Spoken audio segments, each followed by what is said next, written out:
We'll bring this meeting to order at this time. That's Commissioner Williams. Give the invocation, lead the pledge. Let us pray.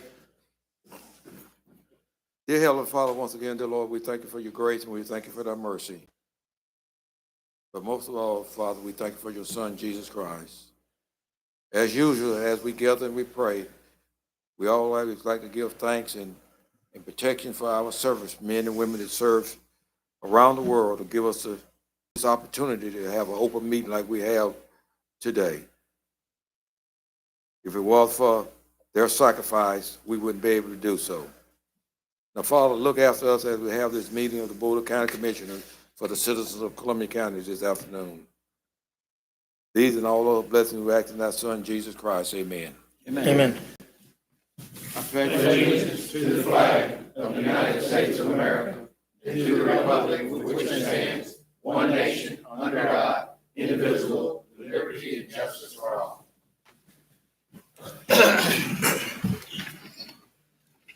I'd like to thank everyone for coming to the January 19th, 2023 Board of County Commissioners meeting for Columbia County, Florida. At this time we left, do we have any additions or deletions? Yes, sir, Mr. Chair. One addition, a request to file an LDR text amendment application for borrow pits. If we could, I'd like to insert it as number 2, right after the other request for LDR text amendment. Okay. Anything else, David? Not for me, no, sir. Mr. Chairman, I move we approve the agenda as amended. Second. Got a motion and a second to approve the agenda as amended. All in favor? Aye. Any like to, any opposed, that sign?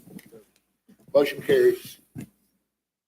Okay, this time we have a presentation for the resolution number 2023-02. I think we have Ms.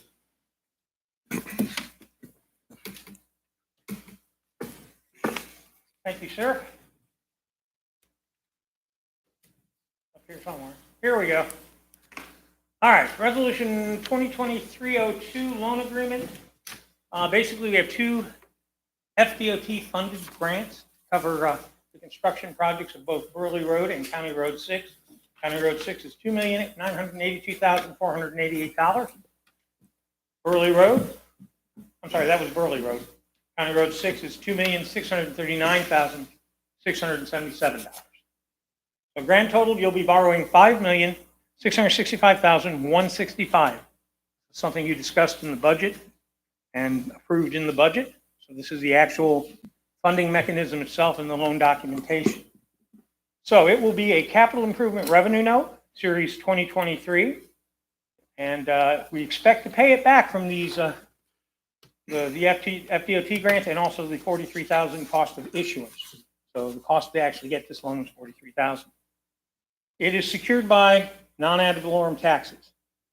So if for some reason you don't get the DOT grants, which we already got, they've been executed, but for some reason your ad valorem taxes would cover it. So that's what you're securing it with, but and it's a 15-year maturity, but we believe it will be paid off by these 2 FDOT grants, which have been executed, in quarterly payments between January 2023 and January 2027. The loan is with First Federal Bank at an interest rate of 3.95%. And at this point, I'd like to recognize Natalie and also the representative of First Federal.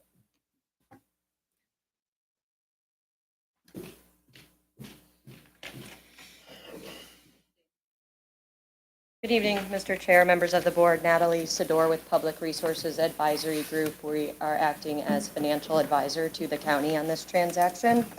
So we have been working with the county staff and bond counsel for the past couple of months gearing up this financing. And in mid-December, we distributed an RFP to a group of banks who are active in the tax-exempt lending space here in Florida, requesting the $5.6 million loan to fund these 2 road resurfacing projects. We received 6 responses. All 6 responses met the requirements of the RFP and provided pricing and terms based on the specifications in the RFP. Our firm reviewed all of the responses, narrowed it down to the top 2 finalists based on both a combination of pricing and terms. It was First Federal and Webster Bank. We discussed all of the terms with the county staff and your outside bond counsel. And based on the lowest rate and the most favorable terms, we recommended that the loan be awarded to First Federal. If the loan is approved tonight, the closing and funding will occur next week on Tuesday, January 24th. So I'm happy to answer any additional questions you may have. Board, y'all have any questions? I don't. Sounds pretty Nope. plain to me. Pretty cut and dry. Thank you, Natalie. Thank you. Thank you. Mr. Chairman, I move to approve resolution number 2023-02. Second. Have a motion and a second. Any more discussion? All in favor? Aye. Aye. All opposed? Motion carries. Thank y'all very much for your working with us on this. Lucretia makes all the money. She don't have to talk. Yeah. She's too nice to have to talk. Okay, we're going to move on to public hearings. Joe, you want to present the borrow pit first? No, sir, I'm gonna do that in discussion and action. This is the Okay. road closure. I'm sorry, I moved it up. That's all right. That's all right. Commission, this evening, we have for public hearing a road closure petition that was filed by Ms. Parkle for vacation of a portion of Southwest Central Terrace in District 2. This is Commissioner Ford's district. The road in question and the portion in question to be vacated is adjacent to another portion you vacated on petition of Ms. Trammell some months back. Ms. Parkle is here this evening. I saw her when I came in there. She is. If you have any questions or concerns, as the board requested, we did send certified letters to the adjoining property owners. We had no response, and it's my understanding none of the commissioners received any feedback either. With that, Mr. Chair, I'd ask that you open public hearing on the request for road closure. Okay, we're going to open public hearing this time. Does anybody have anything to say on this?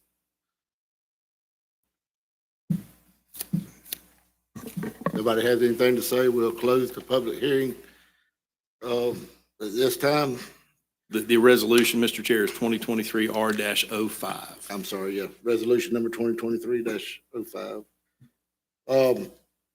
So do I have a motion? I'll make a motion to accept resolution 2023-05. I'll second it. This is in my district. I've had no response from anybody on this, no complaints about it or nothing. This has been a problem. This part of the road has been an issue for a long time in this community.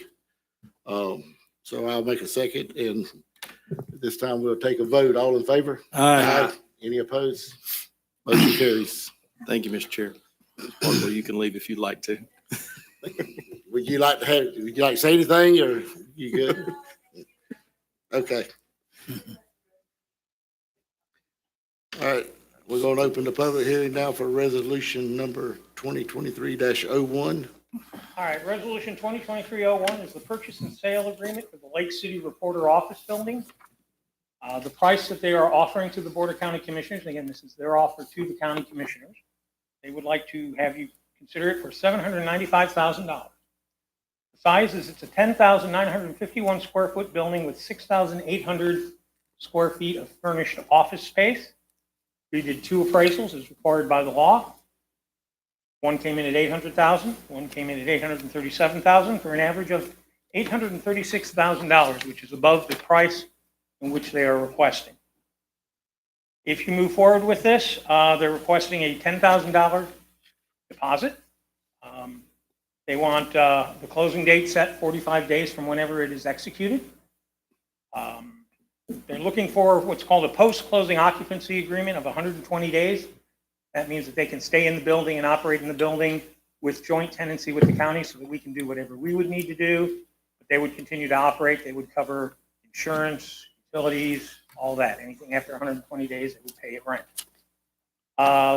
We feel the roof does need to be dealt with. The lower cost of $81,705 is to put a coating on the roof, which is good for 10 years. The higher cost of $196,761 is to completely replace the roof. Estimated commercial renovation cost by our staff was $1,224,000. Closing costs, we figure up to $13,000. That would be title insurance, dock stamps, and all the wonderful things that come with closing on a property. We estimate utility costs of $16,000 annually, split, water and sewer and electricity. And what we're proposing is we have current existing leases for the court administration and for guardian ad litem, which total $104,868 annually. That could be eliminated. Used towards this. And at that, unless you have any questions for Joel, we're ready for the public hearing. Chairman, the deposit is non-refundable, right? It is, yes, sir. That was something that was negotiated by the seller's attorneys. There are limited circumstances where it would be refundable, but it's not refundable the same way a normal earnest money deposit is refundable. So if we chose to walk away, for example, even if we had good reason to do so, they would retain the $10,000. Thank you, Joel.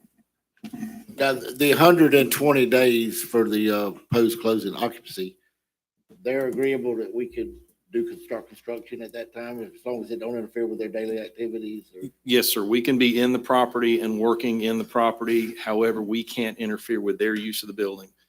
Similarly, they can't interfere with our work. So we kind of have to cohabitate. So there may be times where we have to hold off because we would interfere with their operations.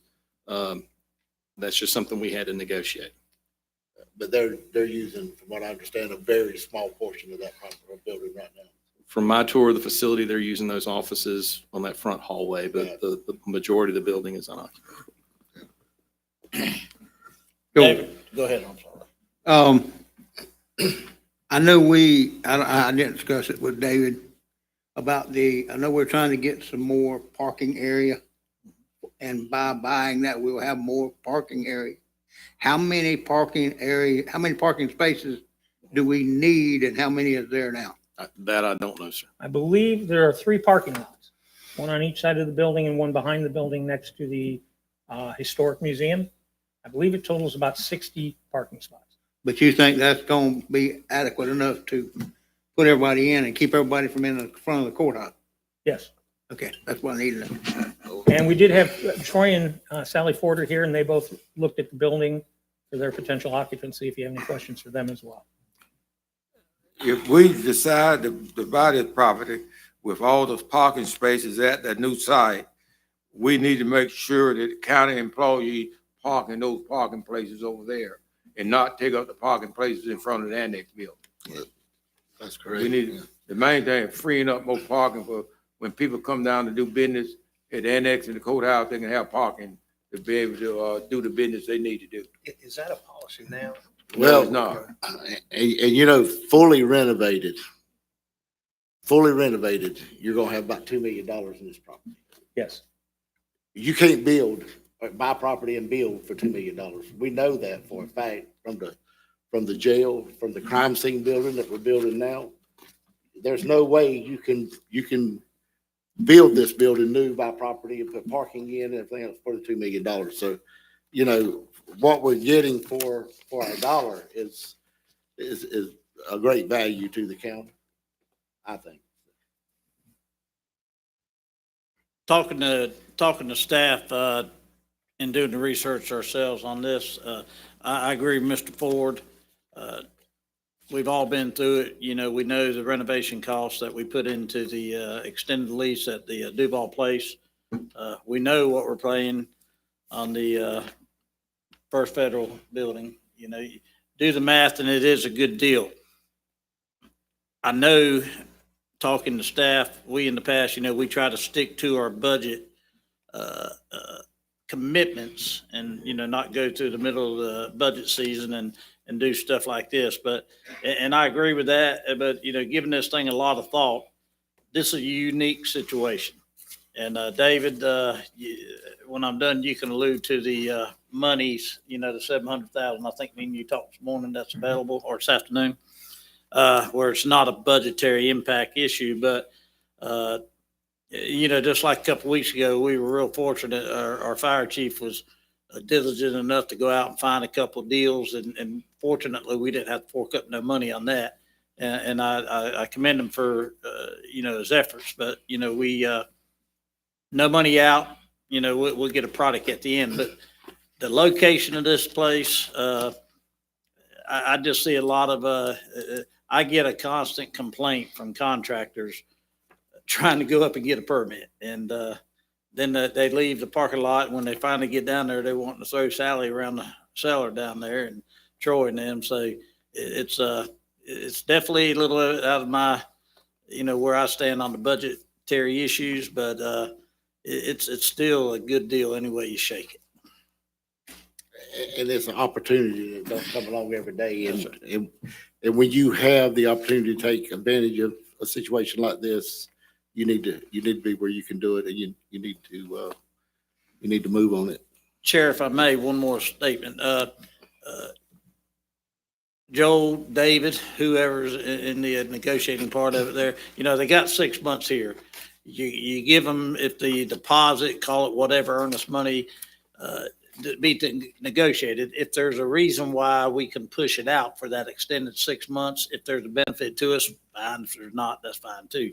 But, to kind of stay within our budgetary issues. I mean, I know we go in the budget, what month? We start going into workshops. We'll start doing workshops in May. May, yeah. I have a draft of the budget by August.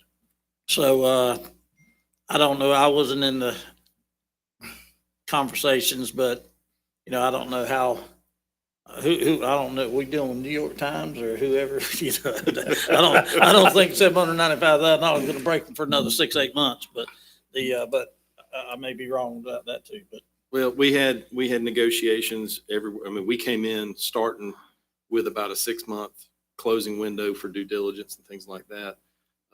It got pushed back and forth, as you guys know. They were very motivated. They wanted to have their proceeds as soon as possible.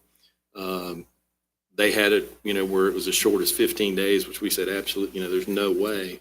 So what we tried to do to alleviate their concerns and address our due diligence is they actually allowed Mr. Kraus and his folks to go ahead and enter the premises and start doing some due diligence.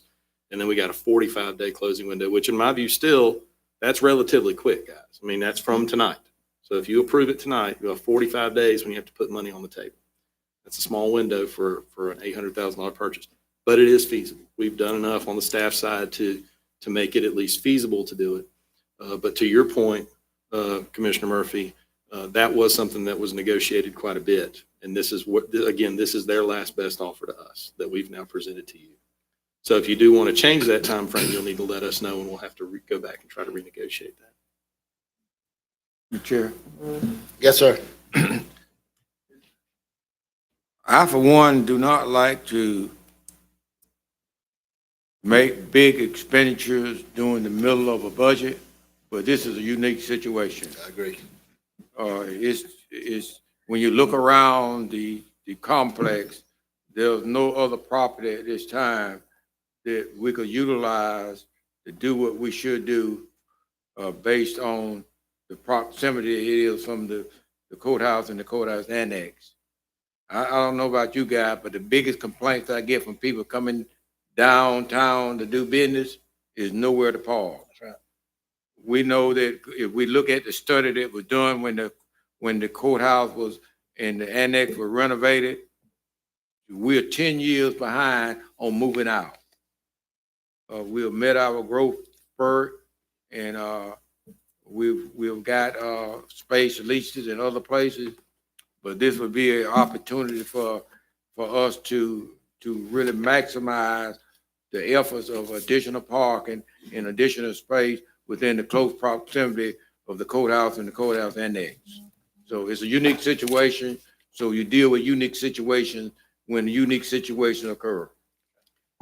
And Commissioner Williams, I agree 100%. And if you do the math, it's $181 a square feet for a renovated building with already parking in place. You don't have to do a parking lot, no paving, anything. It's ready to go. And for $181 a square foot for a commercial building, that's a no-brainer in my book. In today's money, that's Yeah, definitely, exactly. definitely. Mr. Chair, just a reminder that we do need to open a public hearing before you can vote. Okay. So we'll open public hearing at this time. Does anybody have anything to say, comment on this? Come up.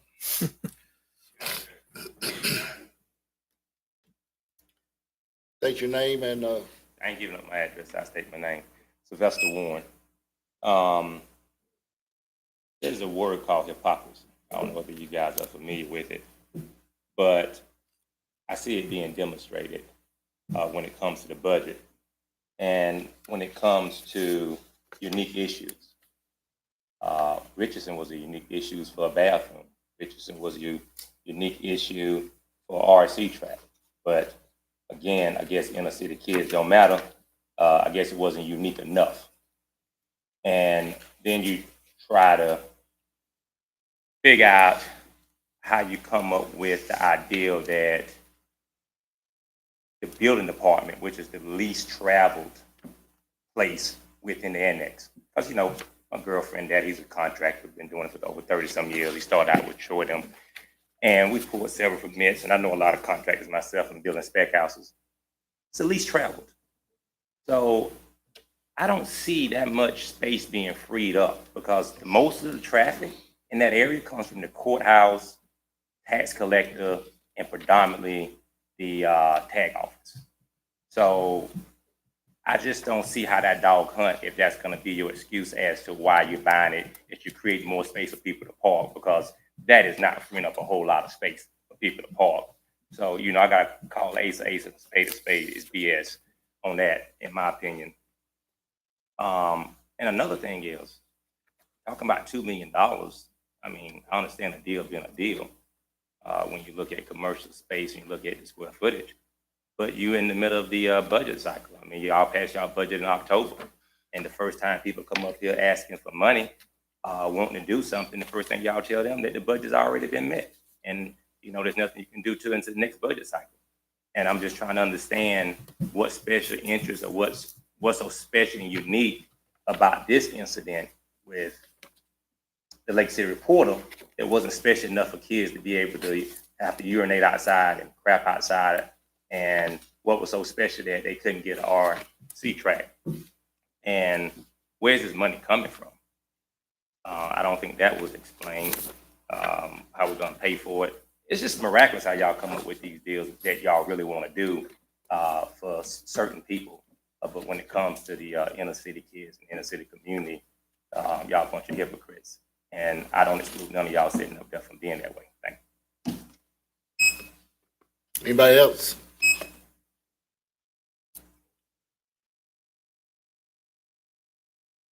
Not seeing anybody, we'll close the public hearing at this time. Commissioners. Mr. Chairman, I still think it's a great opportunity for the county.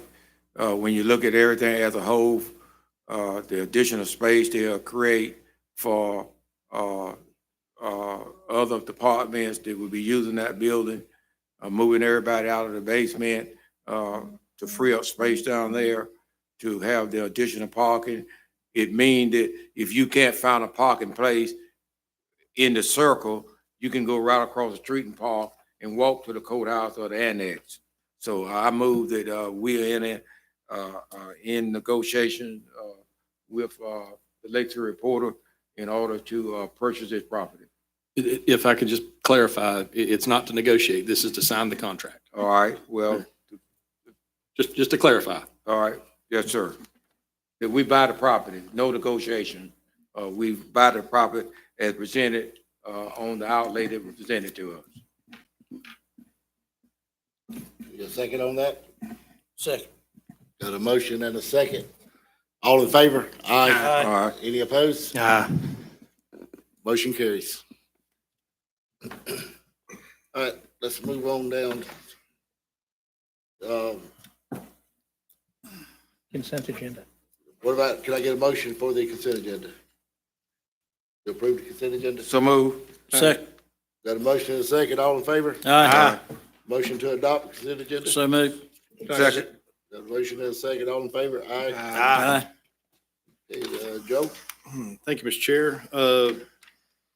Couple of companion items for this evening. It's been some time since the board has made an application for a text amendment to the land development regulations, but the process is that just as with anyone else, the board makes application for a text amendment, pays the application fee, it gets submitted through planning and zoning. Planning and zoning renders an opinion, comes back to this board for final approval.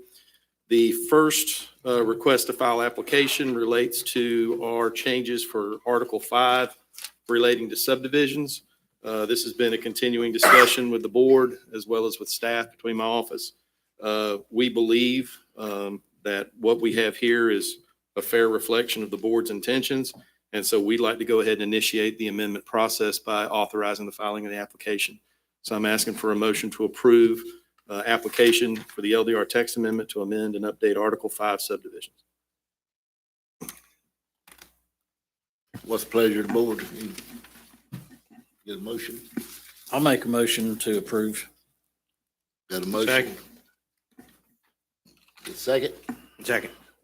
Got a motion and a second. All in favor? Aye. Any opposed? Motion carries. Joel, on one of these applications, what's an average turnaround time?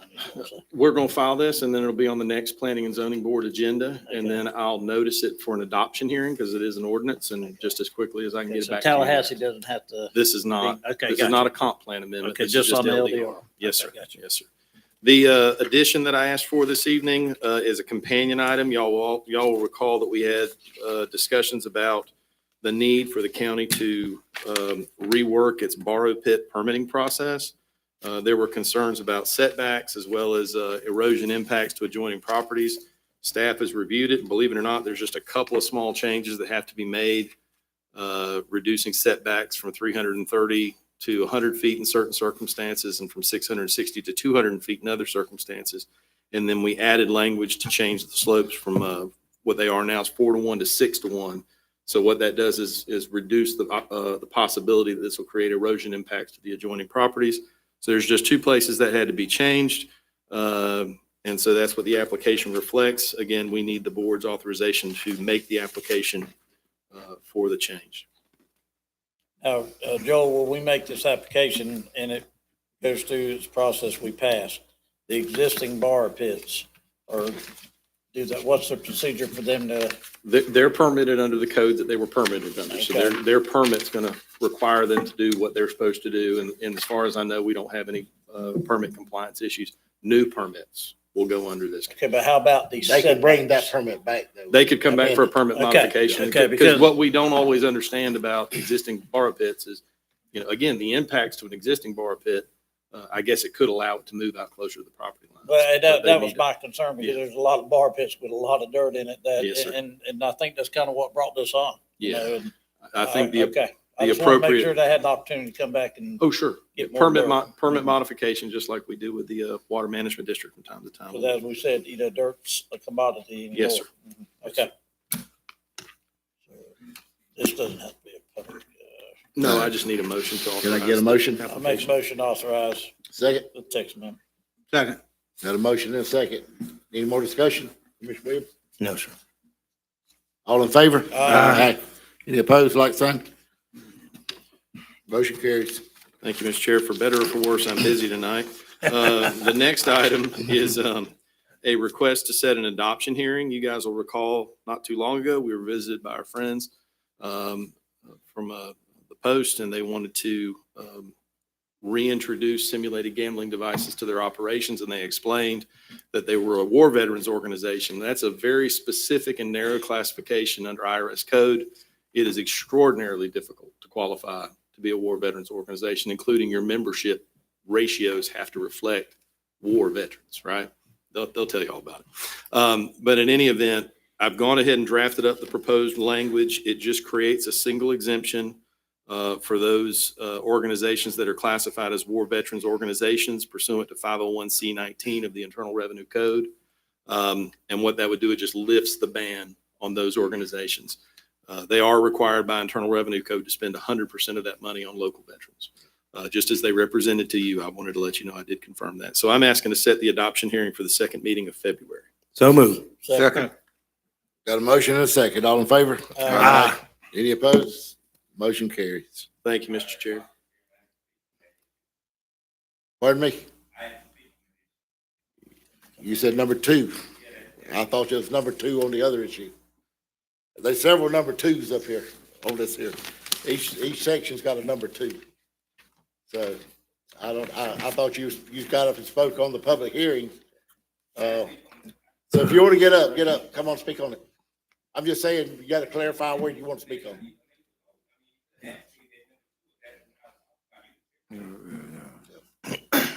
You got something to say, Alder? Come on up.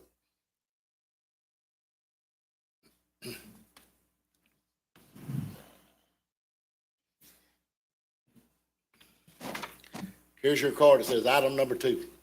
Right, you didn't call me for item number 2 on the first one, so you didn't call me. It was a public hearing. You got Say 3 that minutes. again, It was a Commissioner, public hearing. say that again. It was a public hearing. Anybody can speak. Anybody can speak Yeah. during public hearing. I spoke to item 2. Okay. Go ahead. Yes, get these country boys up here, I tell you. So there's gonna be a special exemption for gambling games in Columbia County for war veterans. So who else can qualify for that? Because that sounds like it's gonna be a slippery slope, and you're gonna have other people wanting to come and do it. So you're telling one group, yeah, and then potentially another group gonna come in, you're gonna tell another group no, which is gonna open yourself up for liability. I just don't understand if we're not, you made a big spiel about we're not doing any gambling for one group of people, and then we're saying we're gonna do group of gambling for another group of people or a different organization. I just don't see how that meets fairness and equality. And I guess, y'all twist the attorney some type of way to go do what y'all dog and pony show and fetch and do what y'all want to do. I don't know how y'all come up with this type of stuff and how y'all vote on it and agree with it. It's unfair to the other people who had a business, they were feeding their families off of the gambling thing in Lake Columbia County, but the veterans get an opportunity to do so. There's other veterans that had their own casinos as well, gambling devices as well, but you forfeited them to go out of business. I just don't see how this is fair. But I take y'all already took the vote, so No, we haven't too, but as usual, it just blows my mind how y'all operate up here, and it's just hypocrisy. That's the only thing I can come up with. Hypocrisy after hypocrisy. I mean, from Commissioner Williams all the way down to the other end of the spectrum. It's just hypocrisy. I don't understand it, But I guess that's what they have elections for. I guess that's what y'all would say. That's what they have elections for. And I live in District 1. I guess that's where we'll start at. Thank you. I just like to add, this is a 501c3, not for profit. 100% of the proceeds go to veterans. Yes, sir, You gotta don't speak. need Come to on. justify Mr. anything Chair. with us. You're good. We're just not to- going, there's no problem what you're doing. It's not just, I don't want to create that misimpression. It's not No, it's not 501c3. fine, but all of them has to be spent back on veterans. It's 501c19s. C19. And they are extremely narrow organizations. They must be comprised of war veterans. So the IRS has created this extremely narrow category. And then to maintain their tax exempt status, they have to spend all of their money on local veterans. So there is no profit in it. And so That was my again, point. There's no problem. it's a very, very narrow exception, and the findings relate back to the findings of the original ordinance relating to the public safety nuisance that you guys identified when you passed that. If you pass this ordinance when it's up for adoption in a month, one of the findings you'll make is that risk is not present at these kind of facilities. And this is not open to the public, It is not, it's for their members. for members only. You like to get up and speak? Come on up. Yes, sir, if you don't mind. Okay.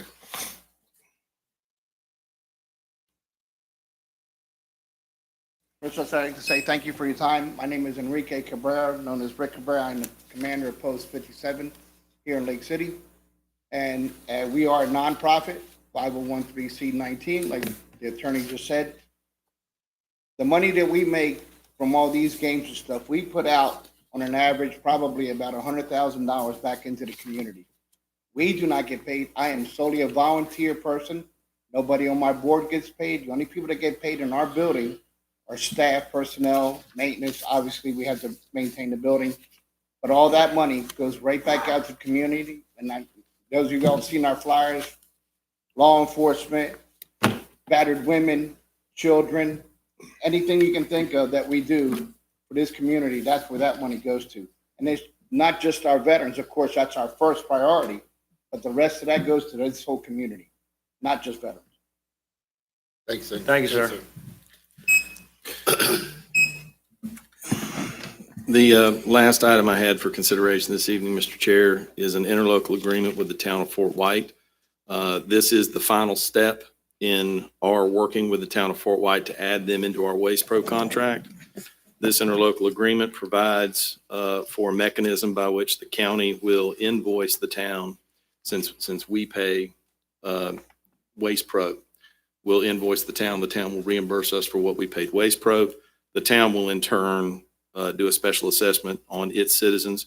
On the commercial accounts, we still have to work out the details, but we are in agreement, at least on the staff level, that the board approves, that the franchise fees generated by commercial accounts in the town of Fort White will be remitted back to Fort White as franchise fees. So that's what the agreement calls for. Are we setting a public hearing on this also, Joe? No, sir, this is just an interlocal agreement. So we can vote on this tonight? Yes, sir. Okay. I'll make a motion that we approve the interlocal agreement for Town of Fort White solid waste collection for Waste Second. Pro. Have a motion and a second. Any more discussion? All in favor? say Aye. Aye. Any opposed, like sign? Motion carries. Thank you, Mr. Chair. Kevin? Good evening, Mr. Chairman, members of the board. I have 5 items for your consideration tonight. First is your quarterly capital project update. And for those of y'all in the public, we try to be very transparent on a quarterly basis as where we status of, financial of, all of our capital projects. Mr. Chairman, members of the board, I would like to take the opportunity to stress, I have a lot of questions David and I have here in the recent past. What is the status of this project or that project? We are growing rapidly, as we all know. We have a lot of projects. There are a lot of conceptual projects out there. We try to keep it clean, and when it makes this list, it is funded and board approved. So we try to limit the confusion. So tonight, if you do not hear me mention a project, please bring it to my attention. There's a lot of them. And we want to make sure to capture anything that's funded and board approved, because there's a lot of ideas, a lot of good ideas out there. But right now, as you'll hear, we're having to shore everything up financially because of the world we're living in today. And that's very important to remember. These are funded and board approved. So with that, we'll get started with your East Side Sewer expansion.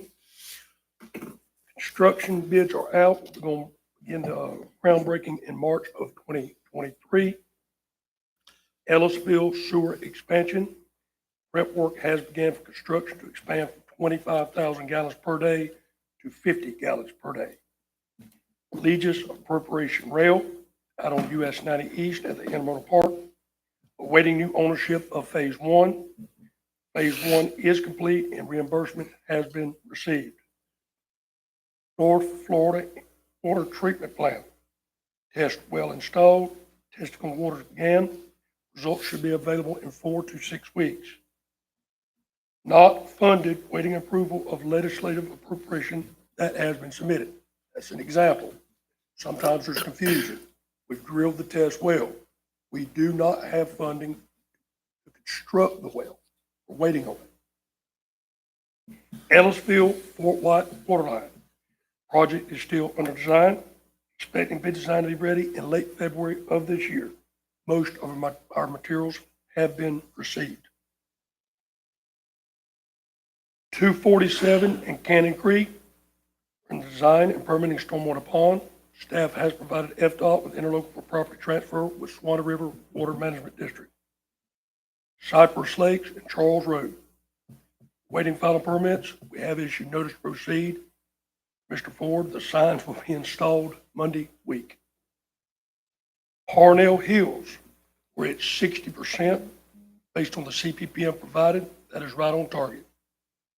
So Commissioner Williams, if you were to ask me tonight, I think construction will begin the fall of this year. Construction on the ground. High Dry Acres, according to the CPPM, we're right on schedule with that at 50%. Once again, I feel that project, Commissioner Ford, will begin in the fall of this year. Queens, Chabria, Winfield, in the design process. We do have some wetland impacts. You're going to hear me talk about it on multiple projects. FDEP Rule 404. That's a very cumbersome act we're bumping into. Burley Road.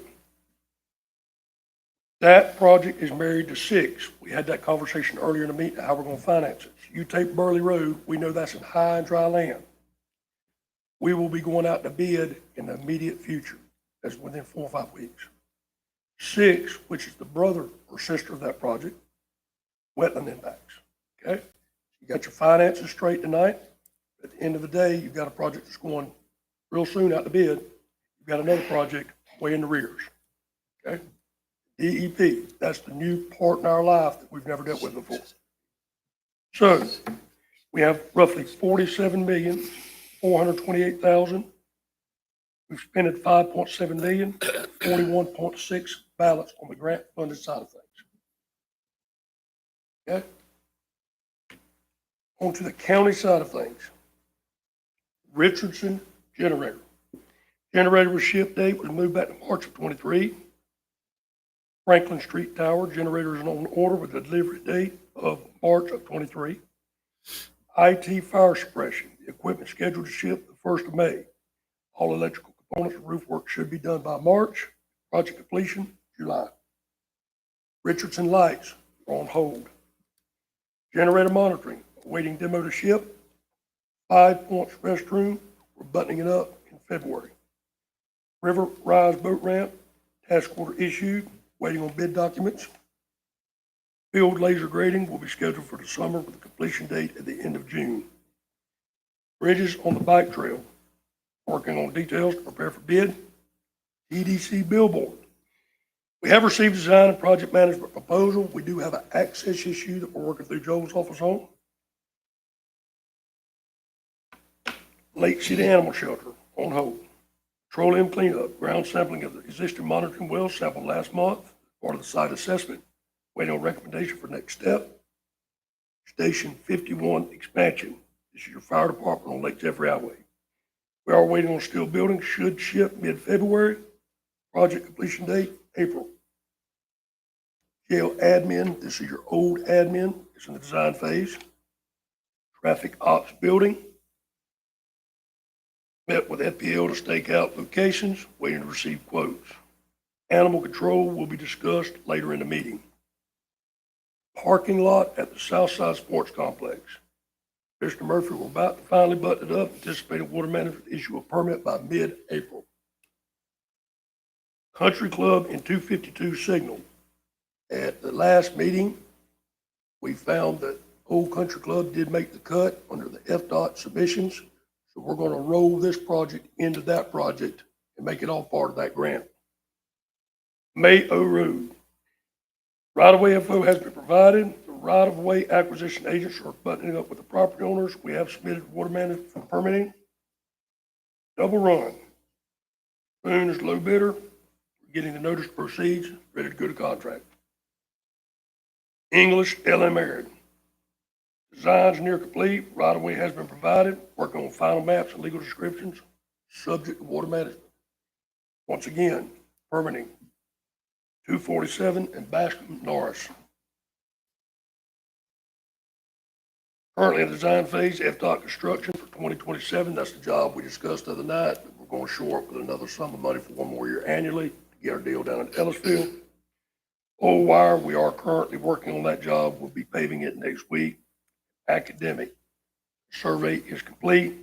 Preparing plans. So we've expended, excuse me,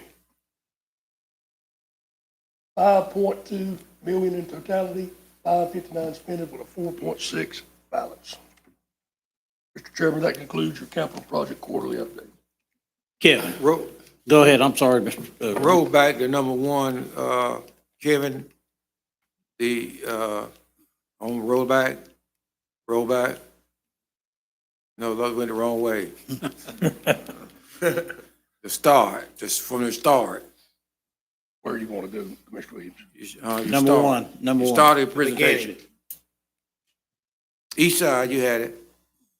East side sewer treatment, a while back, the board, where are we on the motion that the board made on the recommendation that we go ahead on and start doing the clearing and grubbing and all, start that phase one? Where are we on that? March of 23, we're doing that. And at your next meeting, we will have a proposal similar to the proposal you had tonight from the DEO with a $9 million shortfall.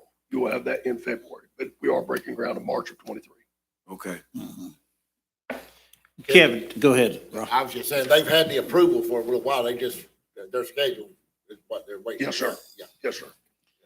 Kevin, mind your conversation Tuesday, just for the public's knowledge, you know, Road 6 needs paving worse than any road in Columbia County. And explain to the DEP issue about us widening the road, what it's costing the taxpayer. This is crazy. Right. And so every time the public, after you hear Kevin's story, you hear DEP, you need to be complaining because this is holding up progress and that road needs paving today, you know? Yes, sir. So the example we were discussing, you have Burley Road and 6 like and similar projects. They kind of were funded at the same time. They're married. Burley Road, we're ready to go to work.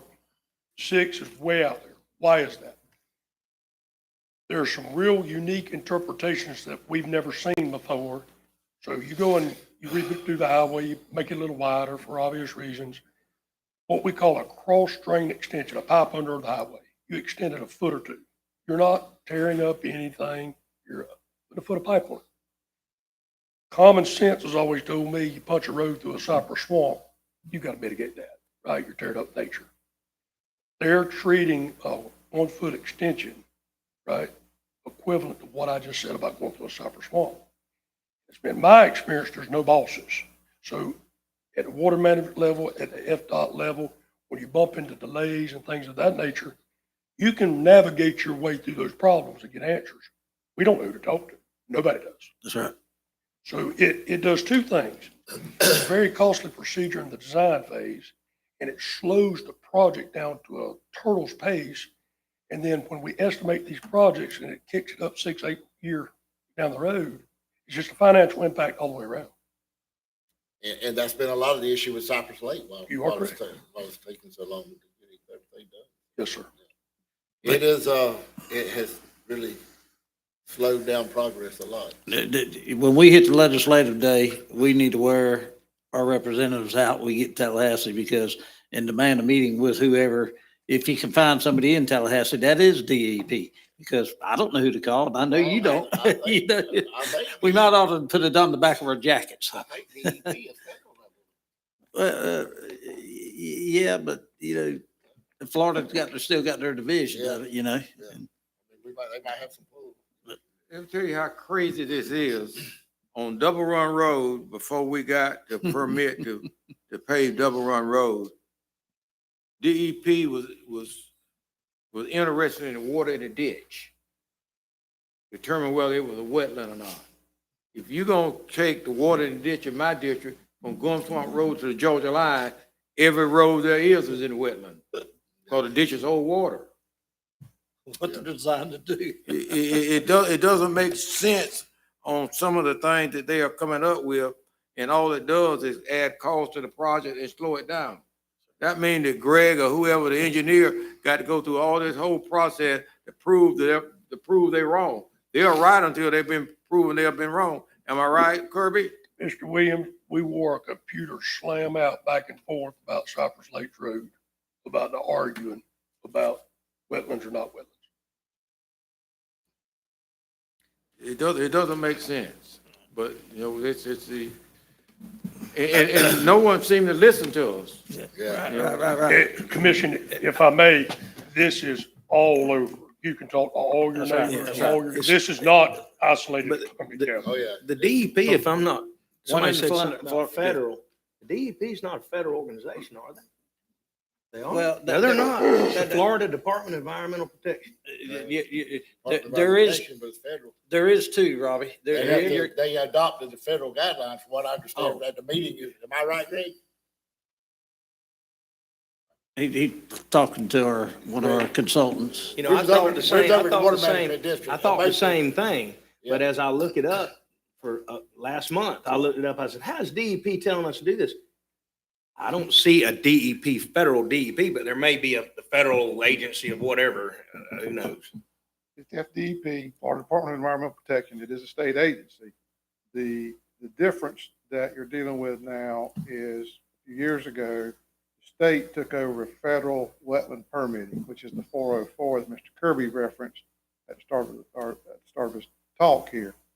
404 permitting used to be done by the Army Corps of Engineers. Now it's done by the Florida Department of Environmental Protection. So they look at two rules. They look at the federal rule and they look at the state rule. State rule is normally not that bad, but the federal rule is what's kicking everybody in the teeth right now. FDP is concerned that they don't mess up, so they're being very, very conservative. Also, talking about the cross drain extension, under the 404 program, we have what was called nationwide permits, and there was a number of permits that you could qualify for transportation projects that were pretty much cut and dried. Whenever we had the Corps administer them, we could prepare those and we'd have them back in about 30 days. When they took the jurisdiction, when the state took the jurisdiction, those nationwide permits went out the door, so we don't have that ability. So they look at every square inch of impact, and it's costly. So you kind of telling me that it was better when the federal government handled it and not when In the this Florida particular DP did? case, yes, sir. Yes, sir. That makes a lot of sense. So in this State of particular Florida case, can't do it as good as in this particular case, yes, sir. Greg, going to these meetings, listen to it, though, it sounds like to me they can't keep nobody there long enough to get That's anything right. done. Every time they get half through something, somebody leaves and then they have to start all over again. Well, a lot of things, that's part of it is the, what they're paying their environmental, scientists. They can't keep them on staff. They go somewhere else. The economy right now, has such a great demand because of these issues. So that's been a problem. Additionally, whenever they, took over the jurisdiction, or the delegation of that work, the Corps basically for about 120 days just didn't address any permits. And on January the 1st, whenever DEP took it over, said, oh, by the way, here's all these projects. So they started day one, 3-4 months behind schedule. Greg, I'm like Ron. How many roads would you say don't affect a wetland in some way, shape, or form in Columbia County? Maybe 10%? Well, since the delegation, it's not much. It used to be a lot more. Right. But now it's every little thing we get questioned about. I've had one where the property owner was mowing the ditch. If you're mowing the ditch on a regular basis, ain't a whole lot of water. But guess what? They claim part of that as a wetland. This tell you one that doesn't make sense. You got, I'll use Winfield that we're doing now, Winfield, Chambria, and Kansas. Thank you, Greg. It's widening and resurfacing. You got a 2-foot pipe and you want to widen the road, so you got to extend that cover. Greg catching all kind of slack about extending the cover. That far? It's that far. It doesn't make sense. You're not putting any more water where it's going now by extending it 2 foot or 3 foot or 4 foot. The same amount of water gonna flow through that pipe. Most of the commissioners are 1 foot. But it's a big deal with them. Yes, sir.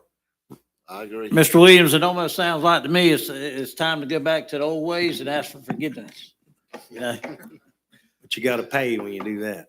Well, you got to put your foot down somewhere. Yeah. It's time to fight, time to run.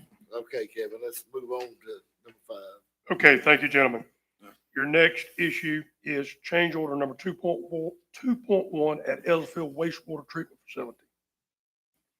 Change order is for the purpose of including provisions in the new treatment train number 2 installed under this project to facilitate accommodation of required process modifications in future expansion phase to achieve a lower nitrogen limit.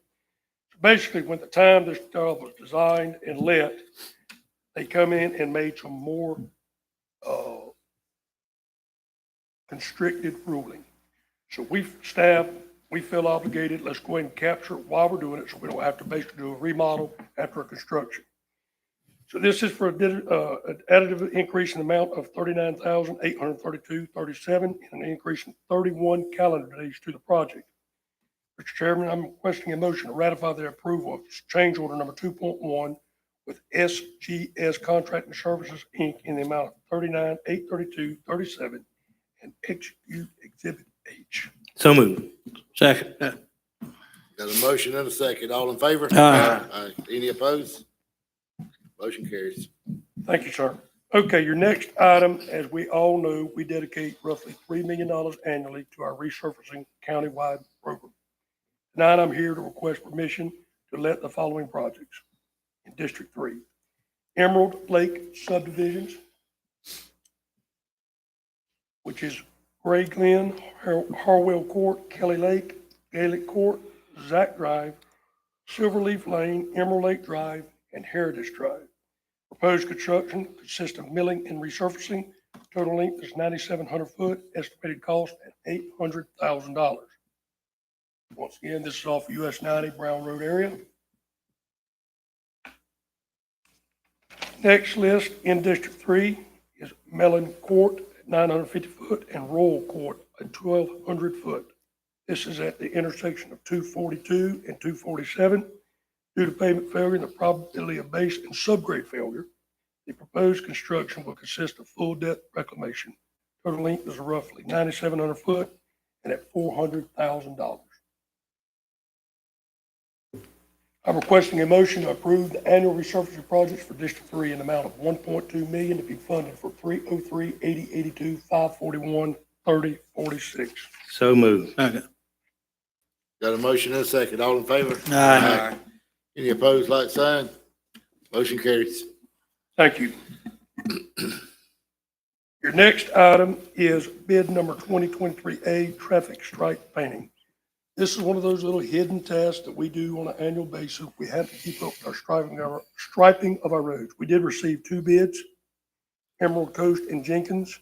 Jenkins was low. I'm requesting a motion to award bid number 2023A to the low bidder, Jenkins Painting, Inc., amount of $487,894.24, effective February 1 for 2023 for a 1-year period with an option renew annually for additional 2 years. Board, So moved. Second. motion and a second. All in favor? Aye. Any opposed, like sign? Motion carries. Thank you, sir. My final item is bid number 2022 JJ Urban Mowing. We received 3 bids. Arrow, Ground Tech, Creative Concepts, and Green Maintenance. Creative Concepts was low.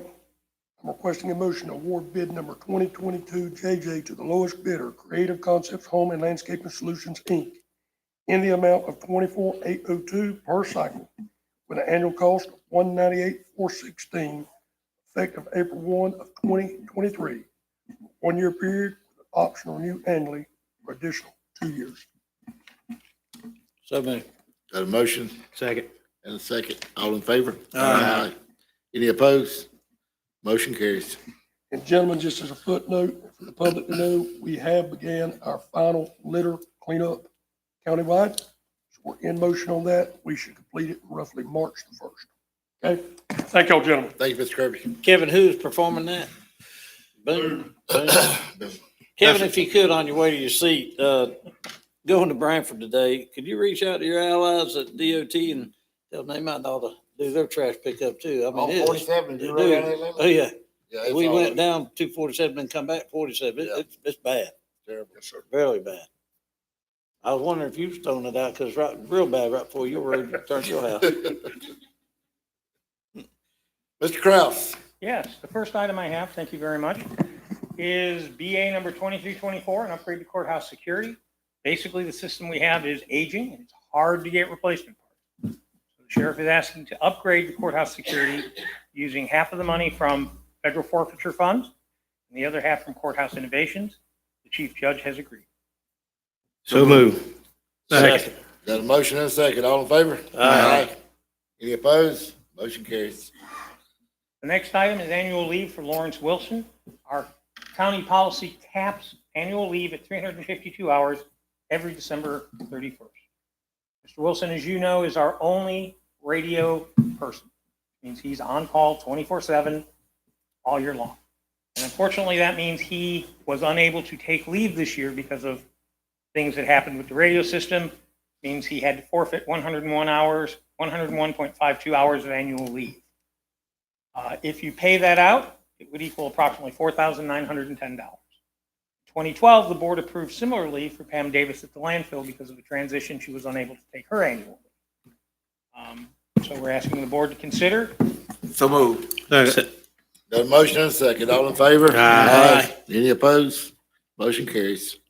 David, as a footnote, our next budget, we need to make a point that we need to recruit, Lawrence an assistant, Absolutely. because we're gonna Yeah. get caught, You really need to not have 24/7 people. Correct. I mean, Lawrence does a heck of a job and he's getting old just like the rest of us.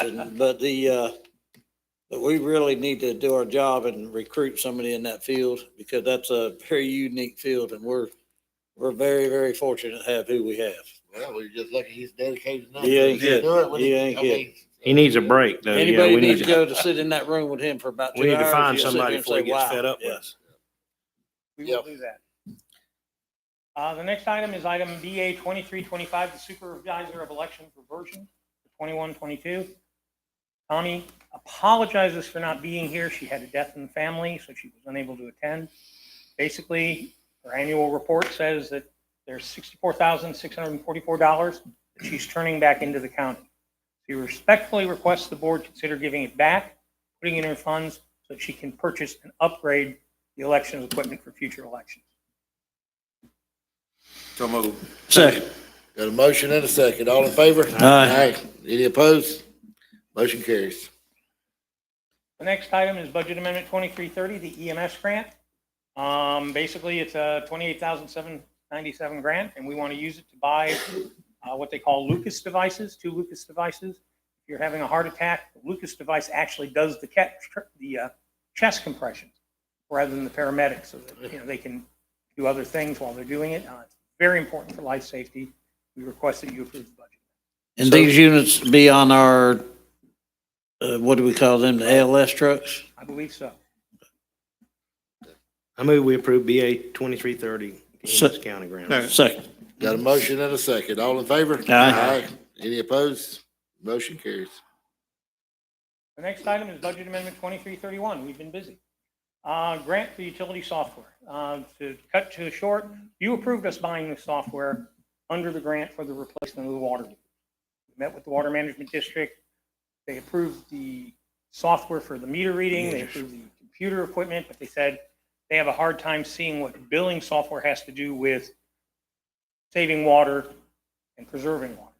So we're asking instead to transfer to a different grant, the, what do we call it? The LATCF grant, which was money that we did not expect getting, $730,000. This is actually not going to be $40,000. It's actually going to be just under $30,000. We're asking you to approve the budget amendment so that we can go out and buy the utility billing software. So moved. Second. Got a motion and a second. All in favor? Aye. Any opposed? Motion carries.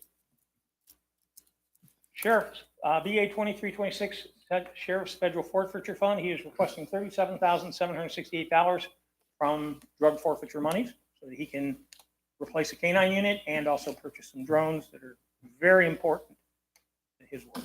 So moved. Second. Got a motion and a second. All in favor? Aye. Any opposed? Motion carries. And then the last item I have for this evening is animal control. As you received the letter from the sheriff saying that he is no longer at this point in time interested in pursuing or handling animal control services, he is also returning the $128,895 that was going to be used to purchase equipment for animal control services. We do have a contract with the Humane Society that expires at the end of this fiscal year. So we've got between now and October to move forward. And so we have not started the construction of the new kennel facility yet, which is approximately $300,000. As I see it, you have 3 options. One option is to extend the contract with the Lake City Humane Society into future years and continue working with them. The second option is to create an animal control department and fully fund an animal control department. And the third option is kind of a hybrid of the two, where you hire animal enforcement officers. So you would be doing the animal enforcement and then contract with the Humane Society or someone else for the care of the animals, for the animal service. And we're seeking direction from the board. Well, I know we all agree that the sheriff would probably be the best option for this. But, I agree with the sheriff. I think with everything that's going on, that, this is probably something he don't need to take on at this time. With the crime rate, what it is in Columbia County and growing, I think he should put all his efforts towards crime at this time. So I'm for finding a different option for animal control. Mr. Chairman, can I speak? You done? Yeah. You know, the animal control, here we are again, you know, it's a tough thing and it's always gonna be tough, I guess. I don't know what the difference in the money is gonna be, but I kind of wish that we could do animal control with county employees so that we have control of that aspect. Because I want them to have a dress code. I want them to have, you know, there's things we want them to do that make them professional. We're not gonna have deputies doing it. So we need somebody that presents himself well and does well. And if we can do it with the money, I don't mind having the guys at my neighbor. I don't mind having them take care of them. You know, I just want to make sure that we have animal control officers. Like the kid said today, they're exhausted. We don't want that. We want them to be fresh and ready and getting it done, because I've seen what animals can do, and I know that they have a thankless job. Everybody's mad at them. Every time they roll up, they're mad at them right off the bat. So I just want it to be efficient. I want the animal control to be present themselves and be efficient and do everything they can and do well. And it's been hard for us to do the last few years, but I think we're on the right path. And I think that animal control and the guys and I know they have cleaned up a lot of the issues they had. And I promise you they have, because I've seen what they're doing, and I know that Keith and all of them are really taking care of that business. So I just know that I think we need officers employed by us to pick people up now, or pick dogs up. But as far as the other, that's up as far as money or however.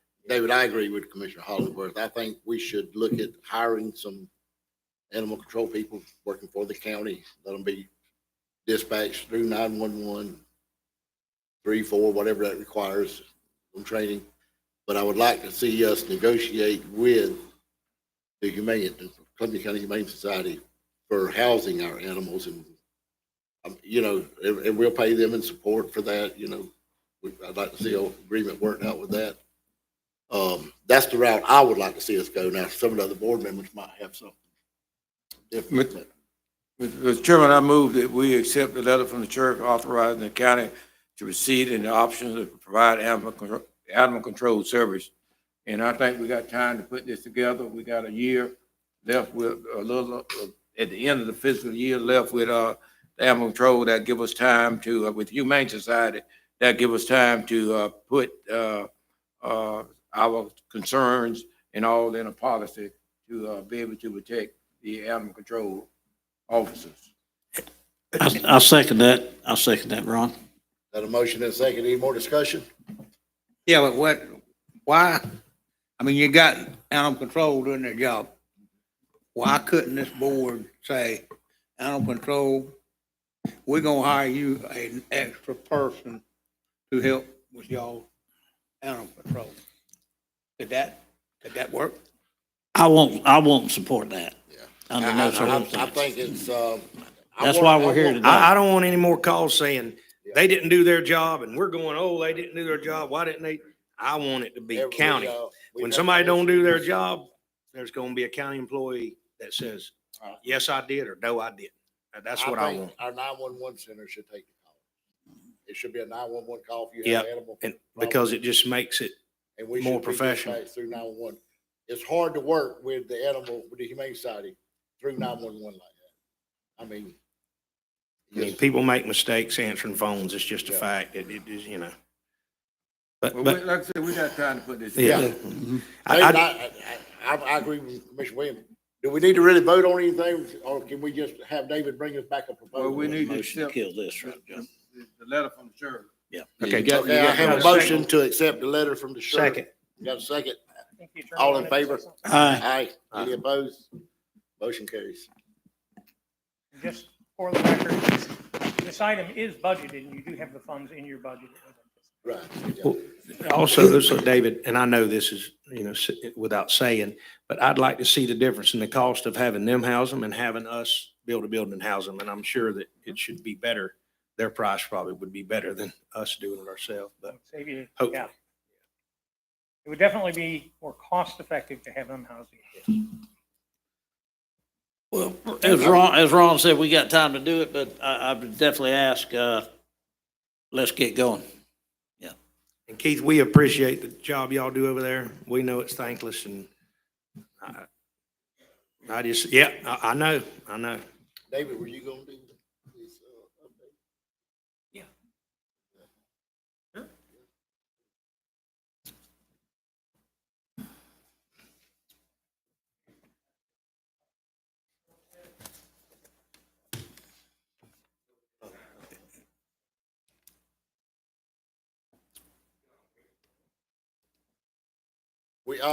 We're gonna have 2-minute comment just a minute at the end of the meeting.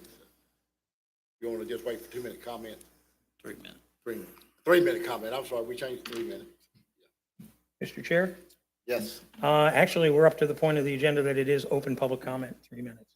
Oh, And I'll give my thought you- updates after public comment. Okay, I'll give mine well, after go ahead, public we'll do comment. 3-minute comment first, yeah. My name is Sherman Yon. My dog was viciously attacked by 2 dogs in the neighborhood. Come in my yard, attack my dogs. We've called Sheriff's Department, no response. Called Animal Control, no response. Called the Humane Society, they said we didn't even call. Okay, from what I understand, what y'all doing here, it might be a good thing, but it should not take a year to do it. It shouldn't. Y'all should move a little quicker on it. Because if that would have been a child on my back porch and them dogs come up, it would have killed her. Okay? That's unacceptable. We're not having anybody doing a job that somebody's supposed to be doing. I'm trying to get not upset about it, but I cannot stress the point of that alone. If that had been a child on my back porch, what if it had been one of y'all's children or grandchildren? I agree. I'm afraid to even let my grandchild go out on my back porch now because of that. I don't know when they're going to appear up again. It could be today, tomorrow, it could be next year. I don't know. Something's got to be done and done quicker than a year. Okay? Thank you very much. Thank you, sir. And if you want to stop and, maybe talk to one of those guys, they can talk to you about what happened, why a call wasn't gotten, because they keep up with it. The Humane Society people, they can put you in touch with somebody. No, sir, because the property Okay, you manager don't where have I live called them himself. They did absolutely nothing. They said nobody's ever called them about it. We've called, he's called. So what's the point of it? In situations like this, sir, is exactly the reason why we stated that, there needs to be a change. I agree with you 100%. That's why I fought this thing from the beginning. That's why going with the 911 system, it goes to enforcement. We got control of everybody from the phone call to who goes out there and snatches that old wild dog up. I agree with you 100%. The county will have a record of every call. Yeah. Right. And once that's done, the dog's in a cage, we're good. And then we can deal with housing it and doing whatever or prosecuting whatever. But I agree with you. But I agree with you 100%. We We need to do it as quick as possible. I'll give you my word. Everybody, I ain't speaking for them, but I know they're with me. We're going to stay on top of this thing and get results quick because you're exactly right. It shouldn't take that long and that we're on it. I promise you. Okay, thank you. Thanks, sir. And if you have any more incidents like that, as you go back to your chair, just give me a call. I'll help you with it. My name is Alita Gaskin, and I want to make some comments about this contractor that's supposed to be doing work in my home that I called Mr. David about it today, and I didn't get a chance to, he didn't get back with me. But I just want to understand what's going on. The program that I applied for, it's supposed to fix the repairs in my home. Now, why would you come in there and fix the floor when you got a hole in the leak in the roof? My steps about to fall down. I'm a disabled person, and my steps are falling. There's water leaks in my house, And these people can having all kind of people coming in my home and no work has been done. They had 90 days to do the work. The 90 days will be up the 30th for this month. They have not done one thing. Hot water heater busted. So much tragedy has been going on because they've been delaying. The contract was signed in October. And then what upset me, they have me sitting home all day waiting on them. They don't call, they don't show up. And I said, please don't have me sitting here waiting, you know, because I have things to do too. Well, you got to sit there and wait on them. They don't even call. I've been calling the building zone, trying to see if they even got a permit. No, nothing is going on. So what's the problem? Why the contractors can't do the job? I'm not understanding. And my house just keep getting worse and worse. My carpet getting wet because I got a water leak in my bathroom, and they come out and take pictures. They don't do nothing. David, do you know what's going on? Ms. Gaskins called me this afternoon, or this morning, I think it was either right before lunch or right after lunch today. And so we're looking into it. We know that we are having some problems with that particular contractor. We And need we'll to get probably rid of have him. to We need get to get another rid of him. contractor to do the work. Everybody has been complaining. I know some of the people that under this program, and they are tired of people running in and out of their house, and no work has been done yet. So yeah, We need this to get on that. contractor, and Mike and I have talked about this contractor has been a problem. We're trying to find more contractors that qualify, that are interested in doing the work. So she has a very legitimate concern. David, I want to make sure I'm right. When they went to a individual house that made the cut, they evaluate the house and list the things that need to be done. Am I right? Yeah, that would be Let me Antonio. finish. And then on that, they give you have that list of things that need repairs that need to be done to that house. That is correct. And then you bid that out. Yes. So if we have a bad contractor, we need to get rid of it. Yeah. I mean, it's just that simple. We absolutely agree. Mr. I mean, Williams, because she shouldn't have to, no one have to be put up with what she's saying she's going through. And then we admit we got a bad contractor. If you got a bad contractor, get rid of him. And it's just that simple. Immediately. Who is our on-the-ground liaison in between Miss Mr. Miss Gaskins. and us? So she's been working with Antonio, the contractor that we he use, won't return my call. and Okay. Antonio works with our purchasing department.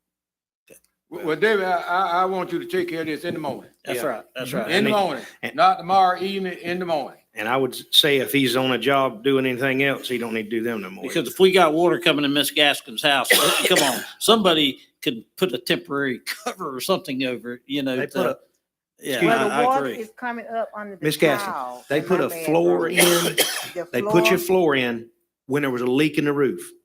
They want to put, they haven't done any work. They hadn't done the work. Okay. But on the initial walkthrough, like Mr. Williams said, I put everything down because they told me when I got approved, put everything down that's wrong with your house, and I did.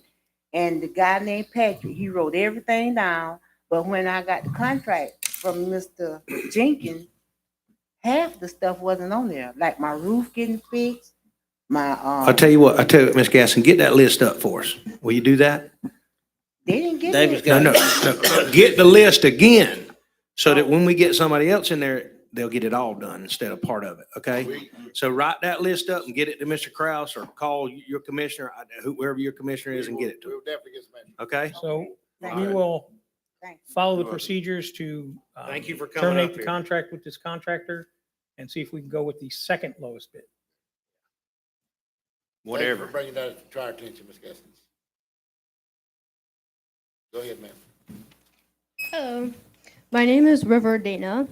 I live here in Lake City, and I came to the meeting, I think 2 meetings ago. I kind of don't know where to start. I kind of came to defend my honor, basically, because Mr. Donnie Daniels and Mr. Hollingsworth called me a liar. No, no, ma'am. When they said you didn't call, I said, so she lied? It wasn't me calling you a liar. It's me saying, well, she would have had to have lied for y'all not to got the phone call. That's what I said. And I don't know if they got the phone call or not. I will never know that. You said you called them. You said you left a message. I understand completely. Just like this gentleman here said he called them. And for him to say that, that makes him look like that. Now, whether that's true or not, I don't know.